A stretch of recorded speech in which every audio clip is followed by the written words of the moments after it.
Good morning, good afternoon. जय मसीह की। प्रभु यीशु मसीह के नाम से आप लोग सभी का और एक बार इस टीवी प्रोग्राम में स्वागत है। परमेश्वर का धन्यवाद। ये माध्यम परमेश्वर ने बनाया जिसके द्वारा आपका परिवार दृढ़ हो सकता है। हमारा विषय जो कंटिन्यूस चल रहा है, बिल्डिंग स्ट्रॉन्ग फैमिलीज, और परमेश्वर ने यही बोझ दिया वचन के द्वारा आपके घर परिवार को हम और दृढ़ कर सकते हैं। परमेश्वर का धन्यवाद सारी गवाहियों के लिए जो हमने एक के बाद एक सुनते आ रहे हैं। मैं आगे धन्यवाद देना चाहता हूं आप स्पॉन्सरर्स का जिन्होंने ये भार बोझ उठाया है इस टीवी प्रोग्राम को स्पॉन्सर करने के लिए। प्रार्थना है परमेश्वर आपके परिवार को बहुत ऐसे आशीष दे जैसे कि आप परमेश्वर के राज्य को निर्माण बिल्ड करने में आप सहायता कर रहे हैं। मेरी प्रार्थना है परमेश्वर आपके घर को, आपके परिवार को और दृढ़ और मजबूत करते जाए। आइए आज के लिए हम वचन को पढ़ेंगे पवित्र शास्त्र बाइबल से, और ये पाया जाता है यूहन्ना की इंजील उसका 20 चैप्टर और 22 कलम। यूहन्ना की इंजील 20 चैप्टर और उसका 22 कलम ये कहता है, ये कहकर उसने मतलब यीशु मसीह ने उन पर फूंका और उनसे कहा, पवित्र आत्मा लो। उसका नेक्स्ट वचन 23 कलम कहता है, जिनके पाप तुम क्षमा करो वे उनके लिए क्षमा किए गए हैं, और जिनके पाप तुम रखो वे रखे गए हैं। आज का शीर्षक, आज का टाइटल एक बहुत इंपॉर्टेंट सब्जेक्ट है। इंग्लिश में फॉरगिवनेस डिवाइन एट्रीब्यूट। क्षमा करना ये एक देवीय गुण है। क्षमा का विषय हर विवाह के लिए एक बहुत इंपॉर्टेंट सब्जेक्ट होता है। बहुत सारे ऐसे कपल्स हैं जो कई लंबे समय तक अपने वैवाहिक जीवन में कुछ चोट खाया है, कुछ दाग है, धब्बे है, कुछ दर्द को झेल रहे हैं, और जिसके कारण उनका वैवाहिक जीवन नाश होते जा रहा है। यह विषय कई बार कुछ गलत रीति से भी समझा दिया गया है, और हम लोग से क्षमा उन्हीं को करते जो हमको क्षमा करते हैं ना, और उस कारण से लोगों को कई बार और नुकसान भी हो जाता है। मैं सोचता हूं ये सेशन, ये विषय एक सेशन काफी इसमें नहीं होगा, परंतु इसको हम आगे भी कंटिन्यू करेंगे। यीशु मसीह जी उठने के बाद अपने चेलों के पास प्रकट किया अपने आप को, और पहला काम उसने ये किया, उसने पवित्र आत्मा को फूंका और उनको ये कहता है, तुम जिसके पाप क्षमा करोगे वो क्षमा कर दिए जाएंगे, जिनके पाप तुम रखेंगे वो रख दिए जाएंगे। परमेश्वर उनको एक देवीय सामर्थ, ईश्वरीय शक्ति दे रहा है क्षमा करने के लिए, जिसके लिए उसने उन पर पवित्र आत्मा को फूंका। तो मतलब क्षमा करने के लिए पवित्र आत्मा की सामर्थ की जरूरत पड़ती है, अलौकिक सामर्थ की जरूरत पड़ती है। जी हां, पवित्र आत्मा के द्वारा हम सामर्थ पाते हैं। हम अन्य अन्य भाषा में प्रार्थना करते हैं। बड़े बड़े चिन्ह चमत्कार करने के लिए भी पवित्र आत्मा के वरदान हमें प्रभु देता है ना। परंतु सबसे पहला सबक यीशु मसीह ने चाहा, चेले क्षमा करना सीखे। इसलिए उनको उन पर पवित्र आत्मा को फूंक कर कह रहा है, जिनके पाप तुम क्षमा करोगे वो क्षमा कर दिए जाएंगे, जिनके पाप तुम रखेंगे वो रख दिए जाएंगे। वो ईश्वरीय स्वभाव परमेश्वर चाहता था इन चेलों को भी प्राप्त हो जाए पवित्र आत्मा के द्वारा। देखिएगा, मनुष्य स्वभाव बदला चाहता है, मनुष्य स्वभाव न्याय चाहता है, मनुष्य स्वभाव यह चाहता है जिसने मेरा बुरा किया है उसको कोई दंड मिलना चाहिए। पर ईश्वरीय स्वभाव क्षमा चाहता है, जिसने मेरा बुरा किया उसको मैं क्षमा करूं, जैसे यीशु मसीह ने क्रूस पर प्रदर्शित कर दिया। देखिएगा, एक गुलाब का फूल ना केवल उसकी सुंदरता के लिए बहुत मशहूर है, परंतु उसकी खुशबू के लिए भी। उसकी खुशबू तो वैसी ही निकलती है, परंतु जब एक गुलाब कुचला जाता है उसमें से और ज्यादा खुशबू निकलती है। हमारे खुदावन यीशु मसीह को बाइबल में रोज ऑफ शारन का गुलाब करके ही पुकारा गया, और हम जानते हैं उसने जीवन भर उसकी मिनिस्ट्री सेवकाई में क्षमा करते आया, और क्रूस पर जब वो कुचला गया, मारा गया, ना केवल लहू बह रहा था परंतु क्षमा की नदियां बह रही थी। जब उसने कहा था, हे पिता, इन्हें तू माफ कर दे, क्योंकि ये नहीं जानते हैं वे क्या कर रहे हैं। लूका की इंजील 5 चैप्टर में जो घटना घटी है, वहां पर एक मरीज को उसके मित्रों ने लेकर के आया, जिसको झोला से मारा हुआ था। उसको लाने के लिए कोई जगह नहीं थी, तो छत को खोल डाली और छत से उस मरीज को वहीं उतारा जहां यीशु मसीह खड़ा था। और पता है यीशु मसीह ने क्या बोल दिया पहले? हे मनुष्य, तेरे पाप क्षमा हो जाते हैं। यह सुनकर लूका 5 और 21 में लिखा है, तब शास्त्री और फरीसी विवाद करने लगे कि यह कौन है जो परमेश्वर की निंदा करता है? परमेश्वर को छोड़ कौन पापों की क्षमा कर सकता है? ये शास्त्री, ये फरीसी, यहूदी लोग ये जानते थे क्षमा करना तो ईश्वरीय गुण है, परमेश्वर के पास अधिकार है पापों की क्षमा करना ना, ईश्वरीय स्वभाव है। इसलिए प्रभु यीशु मसीह अपने चेलों को पवित्र आत्मा, क्रिस्त की आत्मा फूंक रहा है, उनको यह सामर्थ दे रहा है ताकि वे भी जाकर लोगों के पापों को क्षमा करें। इसलिए कहता है, तुम जिसके पापों को क्षमा करे वो क्षमा कर दिए जाएंगे। देखिएगा, आपके साथ जिसने बुरा किया है, आपका नुकसान किया है, वो केवल नुकसान नहीं है, वो बुरा नहीं है, पर उसने परमेश्वर के दृष्टि में पाप किया है। उस पाप के कारण वो व्यक्ति तो नरक भी चला जाएगा। यह आपके हाथों में है, उस आदमी का भविष्य नरक में जाए या स्वर्ग में जाए। हम तो कभी नहीं चाहेंगे हमारे प्रियजन हमको जितना भी चोट पहुंचाया होगा, नुकसान भी किया होगा, कि वे कभी नरक में उनका जीवन खत्म हो जाए। सो इसलिए क्षमा करने की सामर्थ प्रभु चेलों को दे रहा है पवित्र आत्मा के द्वारा। देखिएगा, कुछ लोगों के लिए क्षमा करना तो बहुत कठिन बात है, खासकर उनको क्षमा करना जिसने उनको बहुत दुख पहुंचाया, चोट पहुंचाया, शायद उनके जीवन को बर्बाद भी करके रख दिया। वो उनको क्षमा करना बहुत कठिन होता है। इसलिए कठिन होता है क्योंकि न क्षमा करना यह मनुष्य स्वभाव है। मैरिज में कई बार पति पत्नी के बीच में कुछ विवाद खड़ा हो जाता है और दोनों एक दूसरे को क्षमा नहीं कर सकते हैं। कई बार कुछ रिश्तेदारों को, कुछ सास ससुर को, इन लॉस को, देवर को, ननंद को ना, कुछ लोग क्षमा नहीं कर पाते हैं। कुछ लोग ये भी बोल बैठते हैं, मैं तो दुनिया में सबको क्षमा कर सकता हूं, केवल उस व्यक्ति को, केवल उस व्यक्ति को कभी नहीं क्षमा नहीं करूंगा। देखिएगा, आप जब क्षमा नहीं कर रहे हैं, असली में आप अपने आप को ज्यादा नुकसान लेकर के आ रहे हैं। हालांकि वो नुकसान जो आदमी ने आपका किया है, उस व्यक्ति ने आपका नुकसान किया, उससे ज्यादा नुकसान आप अपने ऊपर में लेकर के आ रहे जब आप अगले को क्षमा नहीं कर रहे। किसी ने यह भी कह दिया, न क्षमा करना तो जहर पीने के बराबर है। खुद ने जहर पिया और आशा करता है कि अगला जन मर जाए जल्दी से, अगले जन पर दंड आ जाए, नुकसान आ जाए। इतना खतरनाक होता है अगले को न क्षमा करने का। हम इस विषय को आगे भी लेंगे, एक सेशन काफी नहीं होगा, पर बहुत इंपॉर्टेंट सब्जेक्ट है। इनफैक्ट पूरे सुसमाचार का नींव क्षमा है। Forgiveness is the foundation of the gospel. जहां पर क्रूस पर परमेश्वर ने आपके और मेरे पापों को क्षमा कर दिया। फॉरगिवनेस और क्षमा की परिभाषा यह कहती है, forgiveness means to send away, to send forth, to yield up ना, उसको छोड़ देना, उसको भेज देना, उसके जितना भार पाप का है उसको पूरा माफ कर देना। फॉरगिवनेस का मतलब यह भी होता है जैसे कि एक नाव, एक बोट ना, किनारे में बंधी हुई है रस्सी से, उस रस्सी को खोल देना और बोट को जाने देना ना। क्षमा कुछ ऐसा ही होता है। आप ना न क्षमा करने के द्वारा उसको, अगले को बांध करके रखे हैं ना। न क्षमा करने के द्वारा उस व्यक्ति जिसने आपका बुरा किया, बुरा ही नहीं किया है परंतु उसने पाप आपके विरोध किया है, वो तो नरक में जाने वाला है। आपको क्षमा करना बहुत जरूरी है।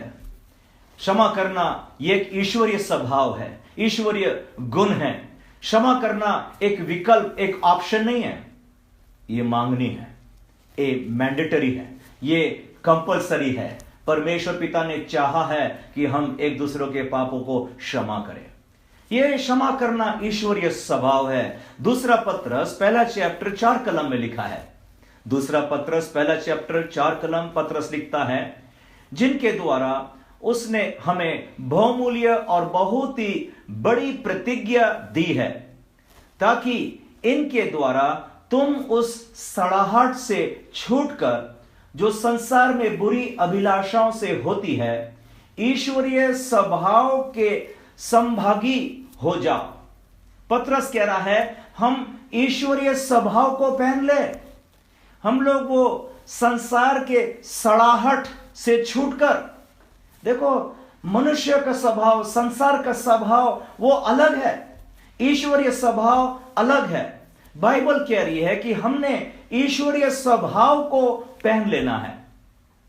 पौलुस ने भी कहा पहला करंती 15 और 49 में, 1 Corinthians 15:49 में, और जैसे हमने उसके स्वरूप जो मिट्टी का था धारण किया, वैसे ही उस स्वर्गीय के स्वरूप भी धारण करेंगे ना। उस मिट्टी का जो था, मतलब आदम का स्वरूप, उसका स्वभाव, उसका नेचर वो मेरे अंदर था। जब हम इस पृथ्वी पर जन्म हुआ है, हमारे पास प्राइमरीली, फर्स्टली वो पृथ्वी का स्वभाव है। दुनियादारी, क्रोध, गुस्सा हमारे अंदर में घुसा था। परंतु बाइबल चाहती है ना, परमेश्वर चाहता है कि हमारे अंदर में ईश्वरीय स्वभाव, यीशु मसीह का स्वभाव आ जाए। सो मेरे अंदर में असली में एक टक्कर चल रहा है। एक पृथ्वी का स्वभाव संसारिक जो पहले आदम के द्वारा हुआ, और दूसरा ईश्वरीय स्वभाव, हेवनली नेचर ना, जो यीशु मसीह के द्वारा हमें प्राप्त हो जाता है ना। अर्थली स्वभाव ये आदम के द्वारा है, हेवनली स्वभाव यीशु मसीह के द्वारा प्राप्त होता है। और उसके वचन को पढ़ने और सीखने के द्वारा हम उस ईश्वरीय स्वभाव को और पहचान सकते हैं। पौलुस ने यह भी कह दिया इफिसी उसका 2 चैप्टर में और 3 कलम, इफिसी 2 चैप्टर 3 कलम कहता है, इनमें हम भी सब के सब पहले अपने शरीर की लालसाएं में दिन बिताते थे और शरीर और मन की मनसाएं पूरी करते थे, और लोगों के समान स्वभाव ही से क्रोध की संतान थे। यह हमारा स्वभाव था, क्रोध, गुस्सा, रिवेंज, बदला, अगले का बुरा हो जाए, अगले को श्राप देना और गाली देना, यह बाय नेचर, बाय डिफॉल्ट हमारे अंदर में पृथ्वी का स्वभाव, दुनिया का स्वभाव घुसा था। पौलुस भी कह रहा है, परंतु परमेश्वर ने चाहा कि हम ईश्वरीय स्वभाव को धारण करें। ईश्वरीय स्वभाव में बहुत सारी बातें, उसमें से एक ही हम पाठ ले रहे हैं, वो है क्षमा करने की स्वभाव। वो स्वभाव को हमको सीखना है जो यीशु मसीह में था। आइए एक और एक उदाहरण हम बाइबल का लेंगे, और इस बार मेरे साथ में बाइबल में प्रेरितों के काम 7 चैप्टर और 49 वचन में लिखा है, और वे स्टीफनुस को पथराव करते हैं, और वह यह कहकर प्रार्थना करता रहा कि हे प्रभु यीशु मसीह, मेरी आत्मा को ग्रहण कर। 60 अगला वचन कहता, फिर घुटने टेक कर ऊंचे शब्द से पुकारा, हे प्रभु, यह पाप उन पर मत लगा, और यह कहकर सो गया, और शौल उसके बदल में सहमत था। यहां पर स्टीफन ईश्वरीय स्वभाव को प्रकट किया ना, क्षमा करके उसने ईश्वरीय स्वभाव को प्रकट किया। हम स्टीफनस के बारे में जानते हैं, वो जवान एक यंग इवेंजलिस्ट, पवित्र आत्मा से परिपूर्ण व्यक्ति। जब वो प्रचार करता था, उसका चेहरा स्वर्गदूत के समान चमकता था ना। इतने बड़े बड़े चिन्ह और चमत्कार उसके मिनिस्ट्री में। प्रेरितों काम उसका पूरा एक 7 चैप्टर स्टीफनस की मिनिस्ट्री के बारे में वर्णन किया। बहुत ही पावरफुल इसकी मिनिस्ट्री था ना। परंतु देखा उसका अंत कैसा हुआ, देखा लोगों ने कैसा व्यवहार उसके साथ में किया, भलाई के बदले कितना बुराई उसको दिया ना। उसने तो दूसरों का अच्छा चाहा, परंतु लोगों ने बुरा ही किया उसके साथ में। पत्थर मार के उसकी जान निकाल दी, परंतु स्टीफनस भी एक गुलाब के फूल के समान उसमें से सुगंध सुगंध क्षमा की सुगंध ही निकलते जा रही। और उसने ऊंचे स्वर्ग से यह प्रार्थना, हे प्रभु ये पाप ये अपराध उन पर मत लगाना, और यह कहकर वो सो गया। क्या ईश्वरीय स्वभाव! देखो, पवित्र आत्मा से भरा हुआ व्यक्ति अगले पर भलाई चाहता है, बुरा नहीं चाहता है। और एक जगह बाइबल में लिखा, अभी समय नहीं पढ़ने का, परंतु लूक 9 और 55 कलम के आगे लिखा, एक बार कुछ समरी के लोग बिगड़ गए यीशु के चेले पर, यीशु पर। उसको देख करके यीशु के चेलों ने कहा, प्रभु तो अभी इजाजत दे, अभी हम प्रार्थना करते, और जैसे एलिया ने वहां पर आग बरसा दी थी, हम भी इनको आग बरसा करके भस्म कर देंगे। यीशु मसीह ने जवाब दिया, तुम नहीं जानते तुम में कौन सी आत्मा है, क्योंकि मनुष्य के पुत्र नाश करने नहीं आया, बचाने के लिए आया ना। देखो, हमारे अंदर में बदलाव की भावना उठती है कि क्षमा की भावना उठती है, बहुत कुछ पता लग जाएगा हमारे अंदर में कौन सी आत्मा है। यीशु मसीह ने साफ साफ कह दिया, तुम नहीं जानते तुम्हारे अंदर कौन सी आत्मा है ना, क्योंकि मनुष्य के पुत्र नाश करने परंतु बचाने के लिए आया। ये लोगों ने यीशु के विरोध बुरा सोचा है, परंतु फिर भी उसने भला चाहा। स्टीफनस के साथ लोगों ने बुरा किया, पर फिर भी उसने उनके लिए क्षमा की प्रार्थना कर रहा है। अगर स्टीफन ने उस घड़ी यह प्रार्थना कर दिया होता ना, प्रभु इन सभी लोगों को निपट लेना, इनका पूरा खानदान और परिवार सब नाश किया जाए, इनमें से कोई भी जन स्वर्ग ना पहुंचने पाए, अगर ऐसी प्रार्थना किया होता तो मैं सोचता हूं उस भीड़ में, और उनका लीडर जो था जिसका नाम शाऊल था, उसका नाम शायद दोबारा आगे बाइबल में as an apostle, as an evangelist शायद हमें नहीं मिलता। फिर क्या ही ईश्वरीय स्वभाव प्रकट किया इसने। उस मरते घड़ी भी उसने उन लोगों के लिए प्रार्थना कर रहा है, ये पाप उन पर तो मत लगाना, क्षमा कर देना ना। स्टीफनस वो सिद्धांतों को इस्तेमाल कर रहा है जो यीशु मसीह ने चेलों को जी उठने के बाद सिखाया। तुम जिसके पाप क्षमा करेंगे वो क्षमा कर दिए जाएंगे, तुम जिसके पाप रखेंगे वो रख दिए जाएंगे। इसलिए स्टीफनस से मरते दम से पहले, भैया क्षमा कर दूं ना मेरे को तो स्वर्गीय जाना है, उससे अच्छा बात क्या हो सकता है। उसने उठा करके इनको क्षमा कर दिया, और वो स्टीफनस की प्रार्थना मैं सोचता हूं पौलुस पर लग गई। और दमास्क के मार्ग में एक दिन पौलुस ना कलीसिया की हत्या करने जा रहा था, मार्ग में यीशु मसीह मिल गया ना, और यीशु मसीह ने उसको कितना बड़ी रीति से इस्तेमाल किया, क्योंकि स्टीफनस ने प्रार्थना किया ना इस व्यक्ति के लिए कि प्रभु इसके पाप तो क्षमा कर देना ना। इसलिए कितना जरूरी है हमको एक दूसरों के पाप को क्षमा कर देना ना। देखो, कई बार ये स्टीफनस का घटना जब हम पढ़ते हैं बाइबल से, प्रश्न भी मन में आता है, ऐसा क्यों हुआ? इतना पवित्र आत्मा से भरा हुआ व्यक्ति, इतने सामर्थ्य काम करने, क्या स्वर्गदूत नहीं थे? परंतु परमेश्वर जानता था वो क्या कर रहा है। स्टीफनस के जाने के बाद उससे बढ़कर और एक बड़ा भारी अभिषेक प्रभु का दास तैयार हो गया ना, जिसका नाम पौल ना। ये खत्म हो गए मिनिस्ट्री, पर वहां पर और बढ़ करके पौलुस के द्वारा प्रभु का कार्य जो स्टीफनस से शुरू किया आगे और बढ़ते जा रहा है। देखिएगा, जब हम स्वर्ग में जाएंगे हम जरूर अपने प्रिय लोगों को देखना चाहते हैं, जो हमसे आगे चले गए हैं उनसे मुलाकात करना चाहते हैं। हम अब्राहम, हम मूसा, हम डैनियल, हम पौलुस, बड़े बड़े लोगों को और ऑफकोर्स यीशु मसीह को देखना चाहेंगे।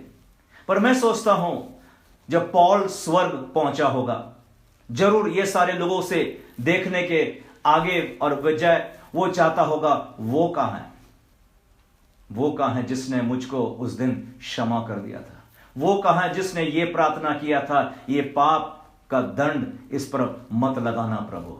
मैं सोचता हूं जब स्टीफनस और पौल स्वर्ग में मिले होंगे, क्या ही दोनों ने गले लगा होगा, क्या चूमा होगा। और पौल ने बोला होगा स्टीफनस को, स्टीफनस थैंक यू, धन्यवाद, तूने ये प्रार्थना कर दी इसलिए मैं आज यहां पहुंच गया हूं। और स्टीफनस बोल रहा था, वो तो कुछ नहीं भाई, तूने कितना बड़ा भारी काम किया, मेरे से आगे और बढ़ करके भी किया है ना। इसमें आनंद ले आप, क्षमा करने में, एक दूसरों को क्षमा करने में देखिएगा क्षमा करने में कितनी बड़ी सामर्थ है पवित्र आत्मा की। इसलिए यीशु मसीह भी क्रूस पर लटके हुए यही प्रार्थना किया ना, हे पिता इन्हें तो क्षमा कर दे क्योंकि ये नहीं जानते हैं ये क्या कर रहे हैं।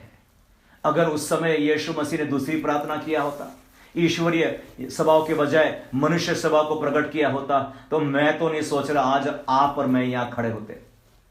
मैं नहीं सोचता आप और मैं, हमारा नाम स्वर्ग में जीवन के पुस्तकों में लिखा गया होता। पर धन्यवाद प्रभु यीशु मसीह का, कितना वो मारा गया और कुचला गया, पर उस समय में भी ईश्वरीय स्वभाव को वो प्रकट कर रहा है। इसलिए भाई बहनों, ये एक देवीय स्वभाव है क्षमा करना ना, इसको हम स्वीकार करें। अगर आपको अगले को माफ करना बहुत कठिन लग रहा है तो आप ये प्रार्थना करें, प्रभु मुझको पवित्र आत्मा की सामर्थ से भर दे लॉर्ड, आत्मा की सामर्थ दे कि मैं अगले को जा करके क्षमा कर दूं। मुझको एक पास्टर ने बताया था ये बात। वो अपनी मां के लिए प्रार्थना कर रहा था जिसको आर्थराइटिस, हड्डी जोड़ था में दर्द हड्डी में ना, और ये पास्टर बहुत प्रार्थना कर रहा, उसकी मां भी होली स्पिरिट फील्ड खूब प्रार्थना कर रहे, पर चंगाई नहीं मिल रही। और एक दिन रात को ऐसा हुआ ना, पवित्र आत्मा ने इस पास्टर की मां को बोला, जा करके अभी अपनी सास को क्षमा कर। और जैसे ही ये बोला तो मन में मनुष्य स्वभाव जाग उठा, नहीं मैं क्यों, उसने इतना चोट इतना दुख मुझे पहुंचाया। परंतु वो पवित्र आत्मा के आगे में नम्र हो गई। वही रात को उसने बताया कुछ 10 और 11 बजा था ना, वहां पर गई, अपने सास को जा करके अनकंडीशनल क्षमा कर दी, मां मुझको माफ कर दे, मेरी गलती है। दोनों मां ने उस दिन गले लगे ना, एक दूसरे को चूमा और क्षमा किया। फिर ये पास्टर की मां ने अगले दिन गवाही दिया, मेरा हड्डी जोड़, मेरा दर्द, आर्थराइटिस पेन कहां चला गया पता भी नहीं। न क्षमा करने के द्वारा शैतान को मौका दे रखा था उनके जीवन पर नुकसान करने के लिए। आपको कठिन लग रहा होगा वो लोग जिन्होंने आपको चोट पहुंचाया है, पर कई बार हमारे जीवन में ऐसी घटनाएं आती है, अगला जन क्षमा के लायक और योग्य नहीं है, पर फिर भी मैं आगे बढ़ करके दिल से क्षमा करता हूं, तो तब जाके मुझको थोड़ा सा समझ में आता है क्रूस पर यीशु मसीह ने मेरे लिए क्या किया। मैं तो क्षमा के लायक और योग्य नहीं था ना, मैंने तो उसको क्रूस पर लटकाया, मैं तो उसका बैरी और दुश्मन भी था, पर फिर भी उसने मुझको माफ कर दिया और उसके द्वारा मेरा जीवन में आज हरियाली है ना, आनंद है ना। आप एक कदम लीजिए आज ना, जिन लोगों ने आपको चोट पहुंचाया भी होगा, दुख और नुकसान भी दिया होगा, आगे बढ़ करके ना उनको जाकर क्षमा करें और देखेंगे कैसे असीम आनंद और शांति से प्रभु आपके घर को भर देगा। पति और पत्नी में एक गहरा संबंध और प्रेम दोबारा जाग उठेगा ना। आप पिछले जितने चोट लगे होंगे और नुकसान और कड़वे शब्द बोला होगा, वो सब आप भूल जाओ और माफ कर दो और यीशु के लहू में सब ढाक दो और यीशु आपके जीवन को फिर से निर्माण कर देगा। मेरी यही प्रार्थना है आज और अभी, प्रभु आपको पवित्र आत्मा से भर दे, आत्मा की सामर्थ्य से भर दे और आपके जीवन में हरियाली उतर आ जाए। मैं आपके लिए प्रार्थना करना चाहता हूं। आइए हम आंखें को बंद करें, सिर को झुकाए, हम प्रार्थना में जाएं। प्यारे प्रभु यीशु मसीह, हम धन्यवाद देते प्रभु, आपने पवित्र आत्मा चेलों पर फूंक करके कहा, तुम जिसके पाप क्षमा करोगे वो क्षमा कर दिए जाएंगे। प्रभु आज मैं प्रार्थना करता हूं हम सभी को आज आत्मा की शक्ति दे, आत्मा की सामर्थ्य। एक एक भाई बहन परिवार कपल्स जो आज सुन रहे हैं प्रभु, उनको आत्मा की सामर्थ्य से भर दे प्रभु, ताकि वो आगे बढ़ करके एक दूसरों को अनकंडीशनली क्षमा करने के लिए तैयार हो जाए प्रभु जी। उनके रिश्तेदार में अगर किसी ने चोट पहुंचाया होगा प्रभु, ये आगे बढ़ करके उनको माफ करने के लिए तैयार हो जाए पिता परमेश्वर प्रभु। और जब ऐसा वो कदम लेते हैं पिता प्रभु, उनके जीवन को तो आनंद और खुशी से भर देना पिता परमेश्वर प्रभु जी। प्रार्थना करता हूं एक एक घर के लिए और परिवार को आज उनके पारिवारिक जीवन में आनंद उतर आए, शांति उतर आए प्रभु, रिजॉइसिंग, सेलिब्रेशन और प्रेजिंग उतर आए प्रभु, चंगाई उतर आए पिता। ये आशीष उंडेलता हूं पिता प्रभु, हम सभी की मदद कर प्रभु। देवीय स्वभाव, ईश्वरीय स्वभाव दिन दिन हम धारण करते जाए। हर एक को आपके नाम से मैं आशीष देते हुए ये प्रार्थना यीशु मसीह के प्यारे मीठे नाम से मांगता हूं, आमीन। परमेश्वर आप सभी को आशीष दे। God bless you.